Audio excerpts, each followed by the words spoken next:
जय हिंद दोस्तों, नमस्कार। आज हम लोग भाई पढ़ाई करेंगे 22 से लेकर 31 दिसंबर करंट अफेयर का क्वेश्चन। देखते हैं क्वेश्चन क्या क्या बनता है। सबसे पहले ये ध्यान रखिएगा, अभी हाल फिलहाल में भारत जो है ना फॉरेस्ट रिपोर्ट आ चुकी है। ये पूछा जाता है, फॉरेस्ट रिपोर्ट से कई बार क्वेश्चन पूछा जाएगा।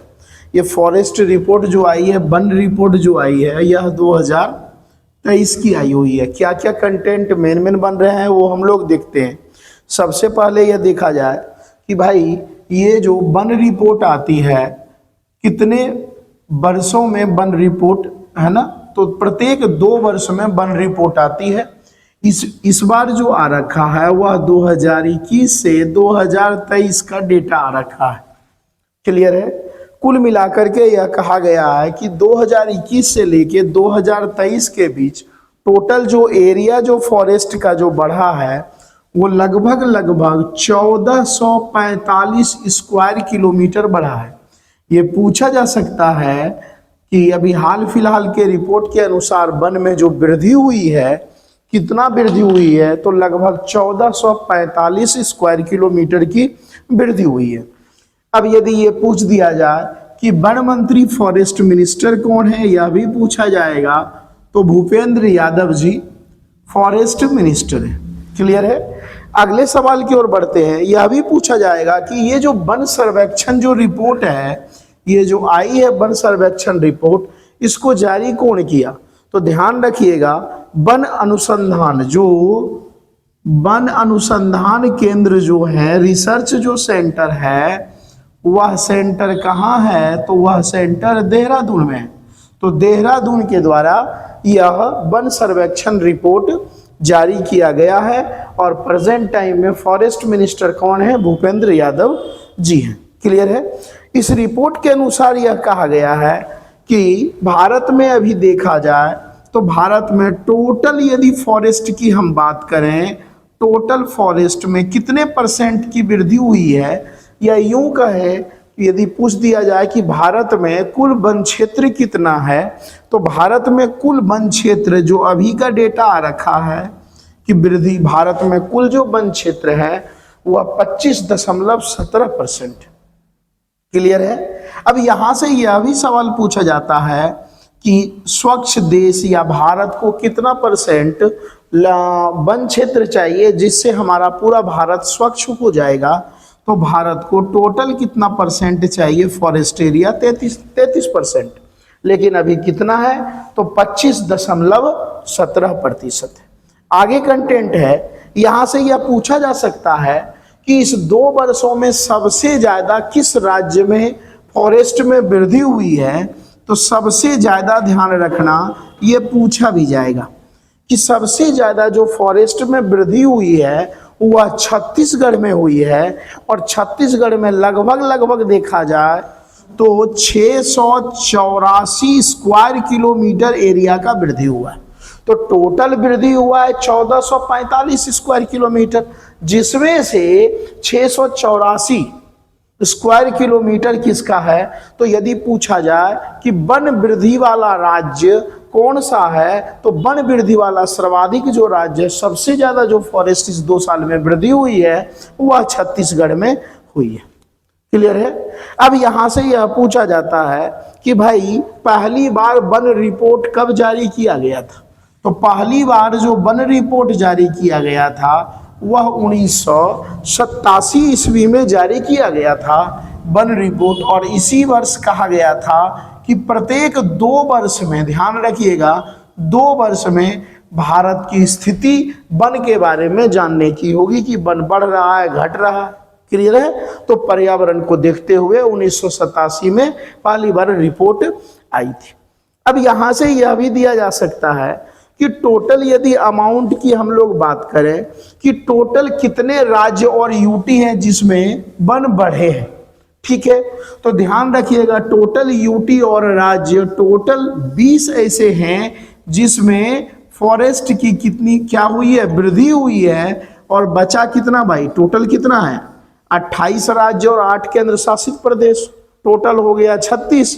तो 20 के बाद जो 16 राज्य और यूटी हैं इस क्षेत्र में वृद्धि हुई है या घटी है, तो इस क्षेत्र में वन की मात्रा बड़े पैमाने पे क्या हुआ है, लॉस हुआ है, घटा है। क्लियर है। तो फॉरेस्ट के बारे में बहुत सारे सवाल हैं, अभी मैं और बता रहा हूं और एक एक करके देखते जाएं। आपके एग्जाम के लिए बड़ा अच्छा सवाल है। आगे देखते हैं भाई, इसमें क्या दे रखा है। यदि पूछा जाए कि आग लगने के मामले में, आप अक्सर देखते होंगे जंगल में आग लग जाते हैं, तो सबसे ज्यादा जो जंगल में आग लगते हैं वह लगते हैं भाई यूके में। ये पूछा जाएगा कि आग लगने के मामले में सबसे ज्यादा जो वन का हरासमेंट हो रहा है, पहले नंबर पे कौन सा राज्य है, उत्तराखंड। और दूसरे नंबर की यदि बात करें तो दूसरे मामले में नष्ट होने वाले आग से फॉरेस्ट कौन सा राज्य है, तो उड़ीसा है। क्लियर है। आगे बढ़ते हैं। यह भी पूछा जा सकता है कि क्षेत्रफल की दृष्टि से, क्षेत्रफल की दृष्टि से सबसे ज्यादा वन कहाँ पाए जाते हैं, तो क्षेत्रफल की दृष्टि से अभी जो देखने को मिला है, सबसे ज्यादा जो वन वाला क्षेत्र है जो पहले था मध्य प्रदेश।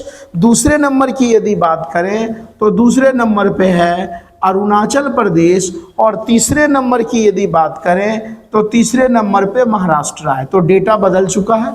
क्लियर है। टोटल एरिया की बात करें फॉरेस्ट में तो मध्य प्रदेश पहले स्थान पे, अरुणाचल प्रदेश दूसरे स्थान पे और महाराष्ट्र तीसरे स्थान पे।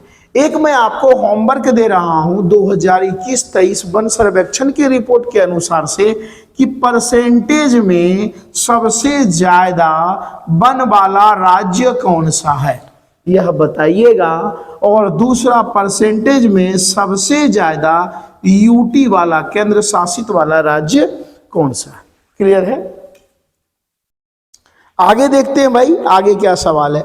अगला सवाल सीधा सा है, आपसे यह भी पूछ दिया जाएगा कि भाई कौन कौन सा ऐसा राज्य है जिसमें वनों का प्रतिशत बहुत ज्यादा बढ़ा है। तो यदि यहाँ पे देखा जाए, जिसमें वैसे राज्य जिसमें वन वृद्धि सबसे ज्यादा हुई है, वन वृद्धि जो हुई है वह सबसे ज्यादा हुई है, कौन कौन सा है, तो पहले नंबर पे भाई छत्तीसगढ़ है। दूसरे नंबर पे यदि देखा जाए तो उत्तर प्रदेश है। तीसरे नंबर की यदि हम लोग बात करें वन वृद्धि में तो उड़ीसा है। चौथे नंबर की हम लोग यदि बात करें तो राजस्थान है। और पांचवें की यदि हम लोग बात करें तो झारखंड है। ये बड़ा ही अच्छा सवाल है कि इस वर्ष वन वृद्धि वाले राज्य कौन कौन से हैं। तो चौंकाने वाले रिपोर्ट आए हैं। लोग बाग राजस्थान सोच भी नहीं सकते हैं, उत्तर प्रदेश सोच भी नहीं सकते। तो सरकार उस अनुसार से काम कर रही है और धीरे धीरे राज्य बढ़ रहे हैं। अब यहां से यह भी बेटा सवाल पूछा जा सकता है कि कितने ऐसे राज्य और यूटी हैं जहां पर फॉरेस्ट मुख्य रूप से देखा जाए तो 75% से भी अधिक है। ठीक है। तो 75% से अधिक वाले टोटल यूटी और राज्यों की संख्या कितनी है, 8 है। अब वो कौन कौन से हैं, देखिए यहाँ पे, यहीं पे आंसर आपका मिल गया। बताए थे परसेंटेज में सबसे ज्यादा, तो सबसे पहले नंबर पे परसेंटेज में कौन हो जाएगा भाई, मिजोरम। दूसरे नंबर की यदि हम लोग बात करें तो दूसरे नंबर पे है लक्षद्वीप। तीसरे नंबर की बात करें तो अंडमान एंड निकोबार। चौथे नंबर की हम लोग बात करें तो अरुणाचल प्रदेश। पांचवें की बात करें तो नागालैंड। छठे की बात करें तो मुख्य रूप से यदि छठे की बात करें तो मेघालय। सातवें की हम लोग बात करें तो सातवें नंबर पे है त्रिपुरा। और आठवें की हम लोग यदि बात करें तो आठवें पे है मणिपुर। तो यहाँ देखिए जनरली नॉर्थ ईस्ट राज्य भरे पड़े हैं जहाँ पे फॉरेस्ट की मात्रा 75% से ज्यादा है। तो सबसे ज्यादा यदि पूछा जाएगा परसेंटेज के मामले में सबसे ज्यादा वाला जो राज्य है वो कौन सा है, मिजोरम। और यूटी देखिए यहाँ वाला क्वेश्चन सॉल्व हो गया। यूटी में कौन सा है, तो लक्षद्वीप है। यह डेटा याद रखिएगा, हम लोग डेटा, लेटेस्ट डेटा अभी पढ़ रहे हैं 2021 और 2023 का डेटा। क्लियर है। तो इतना यदि कंटेंट आपके पास है तो कोई दिक्कत नहीं है, बाकी सारा अपने आप क्या हो जाएगा, कवर हो जाएगा। हाल की ओर बढ़ते हैं, आगे देखते हैं क्वेश्चन क्या बन रहा है भाई।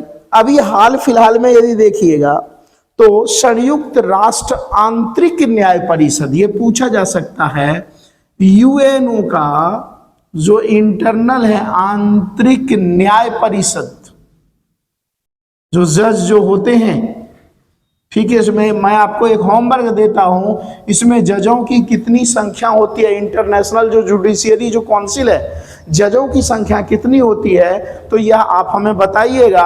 और अभी हाल फिलहाल में जो इसके जो मेन जो जज बने हैं, जो अध्यक्ष बने हैं, वह अपना इंडियन बनाया गया है, क्लियर है, उनका नाम है मदन वी लोकुर।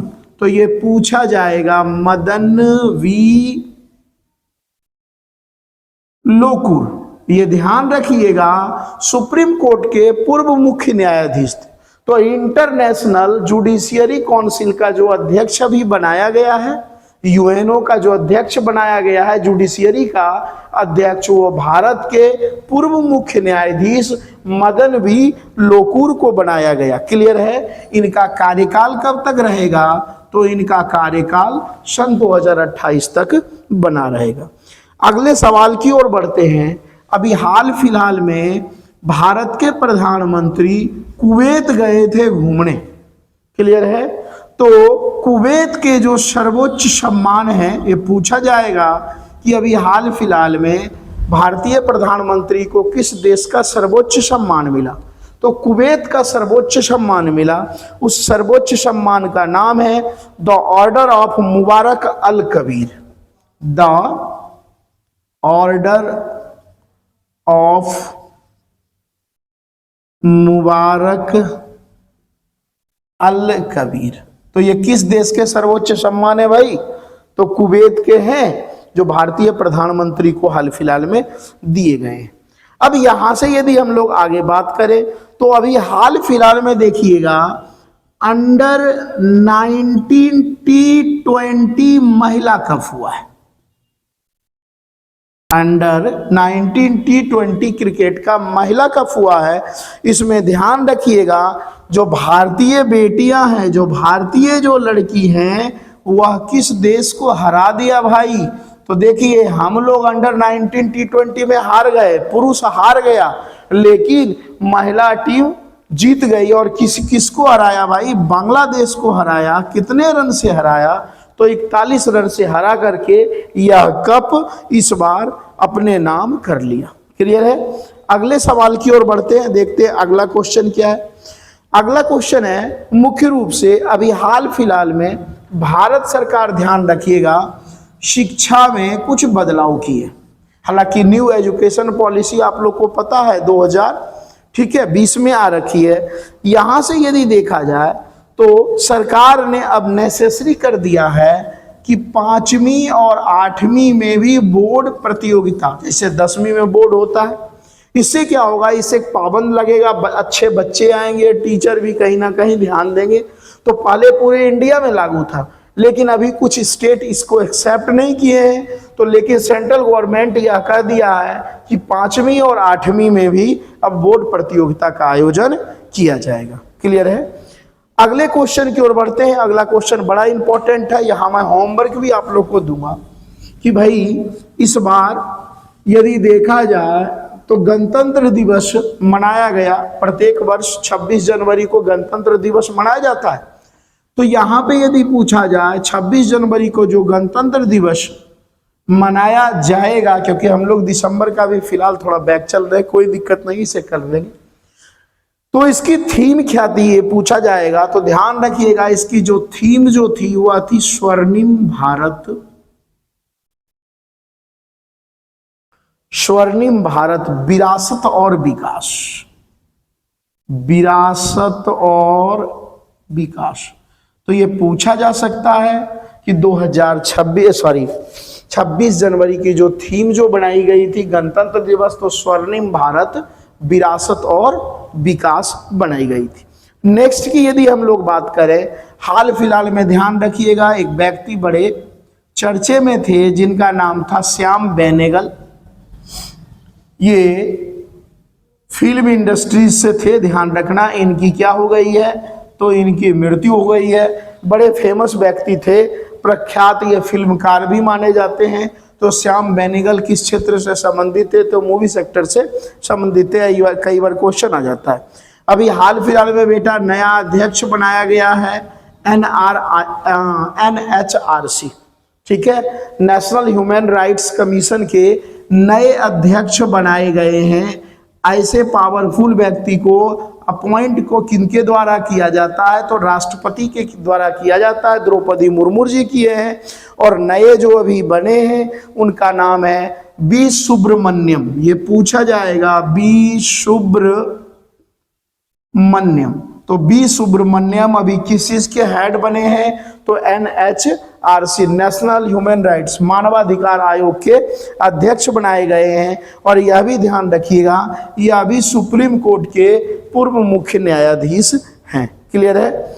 अगले की यदि हम लोग बात करें बेटा, तो 24 दिसंबर, ये मैं आपको होमवर्क दे रहा हूं, 24 दिसंबर को कौन सा दिवस मनाया जाता है? ये आप हमें कंफर्म करके बताइएगा कि इसका यह आंसर होगा। नेक्स्ट सवाल, कुछ राज्यपाल दिसंबर के माह में चेंज हुए हैं, यहां से सवाल पूछे जा सकते हैं। तो देखते हैं भाई कौन कौन से राज्यपाल कहां गए। सबसे पहले यदि देखा जाए मिजोरम की यदि हम लोग बात करें, तो मिजोरम के राज्यपाल बनाए गए वीके सक्सेना को, सॉरी वीके सक्सेना नहीं होगा, वीके सिंह। पहले ये मिनिस्टर भी रह चुके हैं, ध्यान रखिएगा। तो वीके सिंह को कहाँ का राज्यपाल बनाया गया है? तो मिजोरम का राज्यपाल बनाया गया। और उसके बाद देखा जाए तो ओडिशा के राज्यपाल जो बने हैं हरि बाबू खम्भनपति। ये ध्यान रखिएगा, ये पहले हरि बाबू खम्भनपति मिजोरम के राज्यपाल थे। मिजोरम के नए राज्यपाल बने हैं और मिजोरम के जो पुराने राज्यपाल थे उनको कहाँ का राज्यपाल बना दिया गया? ओडिशा का राज्यपाल बना दिया गया। इसी प्रकार यदि देखा जाए तो बिहार और केरल में एक्सचेंज प्रक्रिया हुआ है राज्यपाल का। तो बिहार के यदि राज्यपाल देखें तो बिहार के राज्यपाल थे राजेंद्र विश्वनाथ अलेंकर। तो राजेंद्र विश्वनाथ अलेंकर जी कहाँ चले गए? केरल चले गए। और केरल के जो राज्यपाल थे उनका नाम था आरिफ मोहम्मद। तो ये कहाँ चले आए? तो बिहार चले आए। क्लियर हो गया? इसके बाद यदि देखा जाए तो जो ओडिशा के जो राज्यपाल ये बने, तो ओडिशा के इससे पहले राज्यपाल जो थे वह थे, पहले बन रखे थे, झारखंड के सीएम भी बन रखे थे रघुवर दास। तो रघुवर दास जी को हटा दिया गया, अभी कोई पद नहीं दिया गया है, तो उनके जगह पे ये आ गए।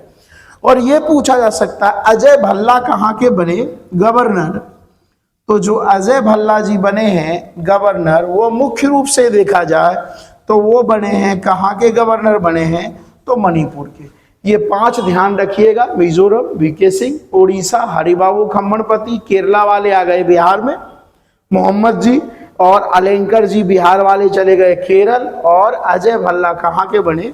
तो मणिपुर के बने हैं। क्लियर है? नेक्स्ट अगला सवाल देखता है। अगला सवाल आपके पास है 26 दिसंबर को कौन सा दिवस मनाया जाता है? तो ध्यान रखिएगा 26 दिसंबर को वीर बाल दिवस मनाया जाता है। किनके यादों में?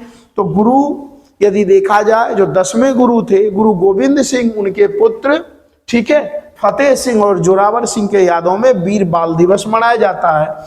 यहां से होमवर्क है, कब से वीर बाल दिवस मनाया जा रहा है। क्लियर है? अब यहां बेटा पूछा जा सकता है कि इस बार जो वीर बाल दिवस मनाया जाएगा, ठीक है, तो उसमें टोटल कितने बच्चे को पुरस्कृत किए जाएंगे? तो टोटल कितने बच्चे को पुरस्कृत किए जाएंगे? 17 बच्चे को, जो देश के राष्ट्रपति के द्वारा किया जाएगा। क्लियर है? हाल फिलहाल में यहाँ पे एक बड़ा अच्छा ही क्वेश्चन आया है, केन और बेतवा, ये दोनों नदी है, ध्यान रखिएगा। भारत की पहली नदी जोड़ो परियोजना केन बेतवा परियोजना है। देश के प्रधानमंत्री के द्वारा कहां से इसे लॉन्च किया गया? तो मध्य प्रदेश के खजुराहो ध्यान रखिएगा, एक विश्व विरासत सूची में शामिल है। बड़ा ही फेमस स्थल है, प्राचीन काल के। क्लियर है? आर्ट एंड कल्चर से रिलेटेड बड़ा ही फेमस है। तो केन बेतवा भारत की पहली प्रोजेक्ट है। जोड़ो नदी, 2 नदी जोड़े जाएंगे तो एग्रीकल्चर बढ़ेगा। और भारतीय प्रधानमंत्री के द्वारा इसका उद्घाटन मध्य प्रदेश के खजुराहो से किया गया। अब यहां से यह सवाल पूछा जाएगा कि भाई इससे फायदा कितने राज्य को होगा, तो इससे जो फायदा होने वाला है वह 2 राज्य को होगा, मध्य प्रदेश और उत्तर प्रदेश राज्य को। क्लियर है? आगे बढ़ते हैं भाई। अगला है, अभी हाल फिलहाल में अमेरिका के राष्ट्रपति एक नहर को लेकर बड़ा मुद्दा दिए हैं जिसका नाम है पनामा नहर। पनामा नहर यदि देखा जाए विश्व की सबसे बड़ी नहर परियोजना है।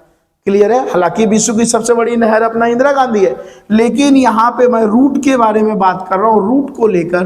तो पनामा नहर से क्या क्या सवाल आ सकता है, यह मुख्य रूप से यदि देखा जाए तो नॉर्थ अमेरिका और साउथ अमेरिका को जोड़ने का काम करती है, कंडीशन फर्स्ट। दूसरे की बात करें तो पनामा नहर की लगभग लंबाई कितनी किलोमीटर है, तो लंबाई लगभग 82 किलोमीटर है। इसकी चौड़ाई की यदि हम लोग बात करें तो चौड़ाई लगभग अप्रोक्स, एक औसत की रेशियो की हम बात करें तो रेशियो लगभग 92 मीटर के समथिंग इसकी चौड़ाई है। क्लियर है? अब यहां से यह पूछा जा सकता है कि जो अमेरिका है, अमेरिका का व्यापार जो इस क्षेत्र में होता है लगभग 14 से 15% जो व्यापार होता है वह पनामा से ही होता है। अब यहां से और सवाल क्या पूछा जा सकता है कि पनामा नहर को किसने बनाया था, तो पनामा नहर की जो शुरुआत किया था फ्रांस के द्वारा, लेकिन फ्रांस ने फिर किसको दे दिया भाई, यूएसओ को दे दिया, और यूएसए इसे कंप्लीट किया और 1914 में इस नहर को खोल दिया। ये पूछा जाता है कि पनामा नहर को सुचारू रूप से कब ओपन किया गया, तो 1914 में इसे ओपन कर दिया गया। क्लियर है? लेकिन जो पनामा जो देश है छोटा सा है, वहां पे एक ऑफिस बना हुआ है जिसका नाम ही है पनामा ऑफिस। तो पनामा नहर का संचालक अभी पनामा ऑफिस के द्वारा किया जा रहा है, और यह प्रेजेंट टाइम में 1999 से यह अपने कब्जे में ले लिया है। कुल मिलाकर के जो अमेरिकी जो गवर्नमेंट है, खास करके उनके जो हेड है डोनाल्ड ट्रंप, वो इस पे कैप्चर करना चाहते हैं और अपने व्यापार को मजबूती देना चाहते हैं। यहां से ये कंटेंट थोड़ा सा देख लीजिएगा। इसके बाद आपको पता है हाल फिलहाल में देश के जाने माने नेता, आर्थिक शास्त्री यदि देखा जाए तो मनमोहन सिंह, पूर्व प्रधानमंत्री मनमोहन सिंह की मृत्यु हो चुकी है। इनके बारे में क्या क्या कंटेंट बनता है उसके बारे में देखते हैं। इनके बारे में पहला कंटेंट यही बनता है कि ये कब से कब तक देश के प्रधानमंत्री बने रहे, तो 2 टर्म ये प्रधानमंत्री बने रहे। देश के कितने नंबर के ये प्रधानमंत्री थे, तो 14 नंबर के ये प्रधानमंत्री थे। क्लियर है? इनका जो है मुख्य रूप से यदि देखा जाए 14 में 15 में, हाँ 14 में बनेंगे और फिर 15 में भी बनेंगे, क्योंकि 2004 से 9 तक, फिर 9 से 14 तक। इनका यदि देखा जाए और क्या कंटेंट इनके बारे में बनता है, योजना आयोग के यदि देखा जाए तो योजना आयोग के ये उपाध्यक्ष भी बने रहे। इसके बाद यदि देखा जाए ये आरबीआई के गवर्नर भी बने रहे। बड़े अच्छे व्यक्ति थे, अच्छा काम किए हैं देश के लिए। आरबीआई के गवर्नर यदि पूछा जाए ये कब से कब बने रहे, तो 82 से 85 तक ये गवर्नर भी बने रहे। उसके बाद ये 1991 से लेकर 1996 तक वित्त मंत्री भी बने रहे। काफी पद ये संभाले, और इन्हें ध्यान रखिएगा उदारीकरण का जनक भी भारत में कहा जाता है, क्योंकि जब आर्थिक संकट आया था तो पूरे देश को ही नहीं पूरे वर्ल्ड को यही उबारे थे। क्लियर है? तो यदि पूछा जाए आर्थिक उदारीकरण का जन्मदाता, ऐसे भी सवाल आ सकता है। आर्थिक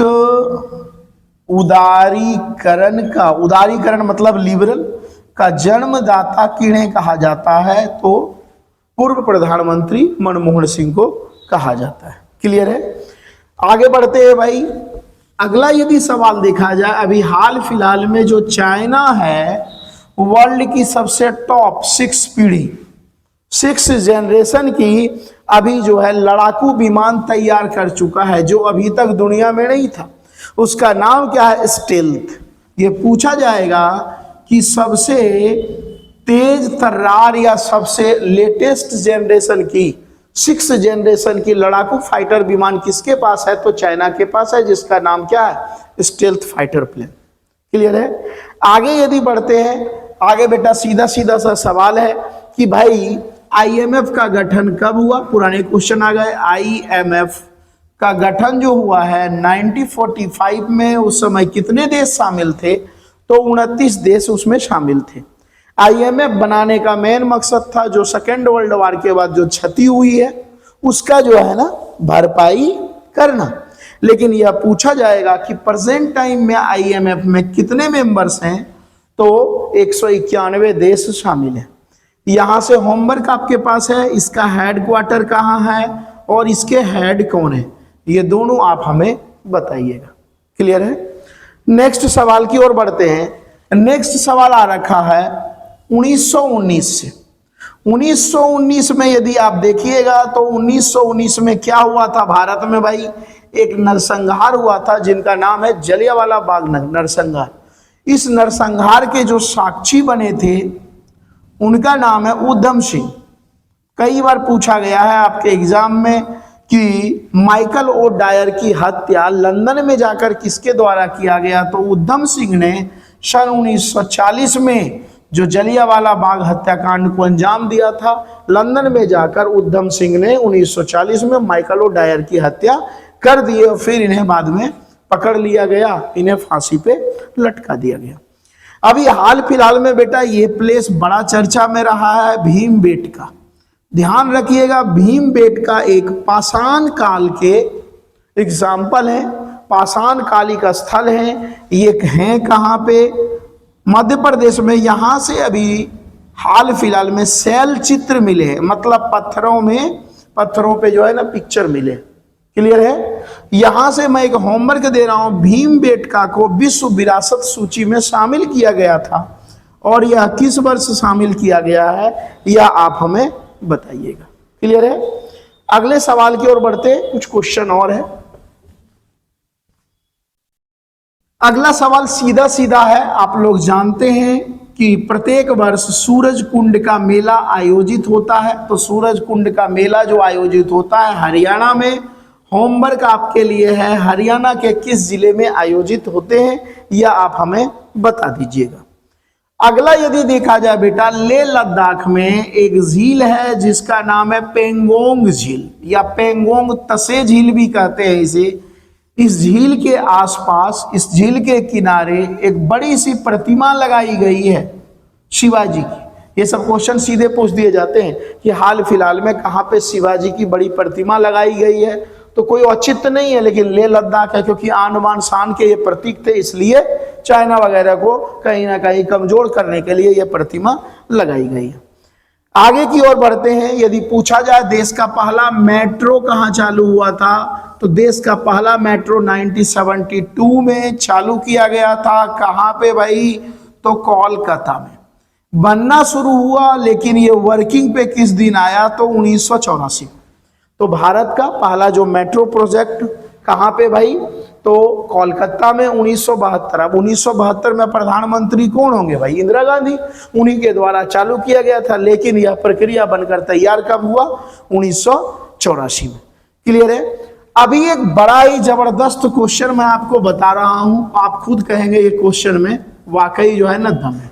अभी हाल फिलहाल में देखिएगा, मुंबई सैनिक स्कूल की एक लड़की है, ठीक है, और वह लड़की जो है 17 वर्ष की लड़की है, 12th की छात्रा है। ध्यान रखिएगा, मुंबई सैनिक स्कूल, महाराष्ट्र मुंबई सैनिक स्कूल। 17 एज इनका कितना हो रहा है? 17 वर्ष, 12th की छात्रा है और इनका नाम देखा जाए तो काम्या कार्तिकेयन है। ये याद रखिएगा, काम्या, ये पूछा जाएगा आपके एग्जाम में, कार्तिकेयन। यह वर्ल्ड की सबसे कम एज की व्यक्ति, सबसे कम एज के व्यक्ति बन चुके हैं जो विश्व के जो 7 जो कॉन्टिनेंट हैं सभी के जो हाईएस्ट पीक हैं फतह कर चुके हैं। जैसे अपना एशिया का कौन सा है भाई, अब यदि यहाँ पे देखा जाए तो एशिया का कौन सा हो गया, माउंट एवरेस्ट। क्लियर है, एक साइड से हम लोग देख लेते हैं। अफ्रीका का यदि देखा जाए तो अफ्रीका का है किलिमंजारो, मैं शॉर्ट में ही लिख रहा हूं। उसके बाद देखा जाए अपना तो यूरोप का यदि देखा जाए तो यूरोप का कौन सा हो गया भाई, माउंट एल्ब्रुस। उसके बाद यदि देखा जाए नॉर्थ अमेरिका की हम लोग बात करें तो नॉर्थ अमेरिका की यदि हम लोग बात करते हैं तो डेनाली। उसके बाद हम लोग साउथ अमेरिका की यदि हम लोग बात करें तो साउथ अमेरिका का जो मुख्य रूप से है एकानगुआ। ऑस्ट्रेलिया की यदि हम लोग बात करें तो ऑस्ट्रेलिया का यदि मुख्य रूप से देखा जाए तो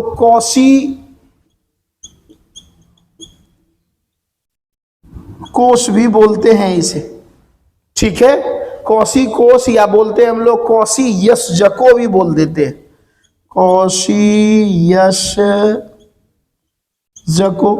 क्लियर है। उसके बाद यदि देखा जाए तो माउंट विसेंट, आप लोगों को पता ही है विसेंट, 1 2 3 4 5 6 कौन रह गया भाई, अफ्रीका हो गया, अच्छा एशिया हो गया।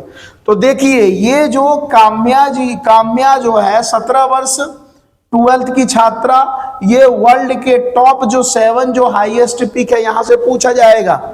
तो एशिया का कौन है, माउंट एवरेस्ट, अफ्रीका का किलिमंजारो, आपका हो गया मुख्य रूप से यूरोप हो गया माउंट एल्ब्रुस, नॉर्थ अमेरिका हो गया डेनाली, साउथ अमेरिका हो गया एकांगुआ, ऑस्ट्रेलिया हो गया कौसी यस जको, और विसेंट हो गया हमारा क्या हो गया, साउथ अंटार्कटिका, या यूं कहो अंटार्कटिका का।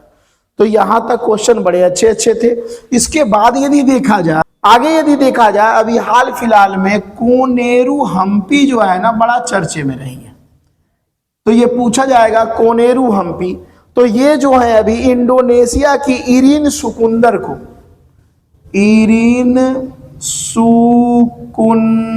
को हरा चुकी है। ये रहने वाली इरिन सुकुंदर इंडोनेशिया, ये अपना इंडियन है। तो कोनेरू हम्पी जो है इरिन सुकुंदर को हरा चुके। ये पूछा जाएगा विश्व रैपिड